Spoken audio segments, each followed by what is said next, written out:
Ai. Aba, kumbe hata asubuhi tumekuchelewesha ni jioni. Ndio ina gani?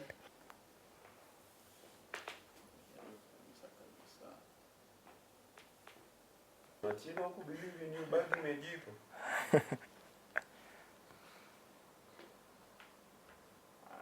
Pesa jamii.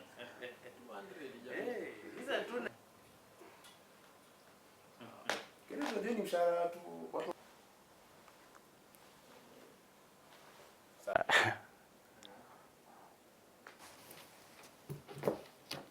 Shabikia World Cup kishabiki. Tunashabikia World Cup kishabiki. Mpango yangu ya hii pesa, hii 500,000, nitaweza kununua bike yangu, niache kuwa nategemea kuajiriwa kupeleka delivery, then niongezee potri yangu, then pia biashara hapa na pale, pali tunaweza, ndio niweze kuinuka zaidi. Okay, kwa wenye wana bet irresponsibly, so naweza advise ukiwa tuna pesa yako kwanza fanyia budget. Ile pesa inabaki ya mfuko bandala ya tu waste kukunywa pombe or whatever, just stake it responsibly hapo.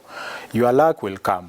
Nimetumia shilingi 20 ambapo nilibahatika kwa miongoni mwa washindi kupitia odd ya 1217. Nafurahia sana kushinda hii pesa ambayo itanisaidia kama mkulima katika ukulima wangu ambao nitaongeza mbolea kwenye miwa na itasaidia kuleta mazao mengi.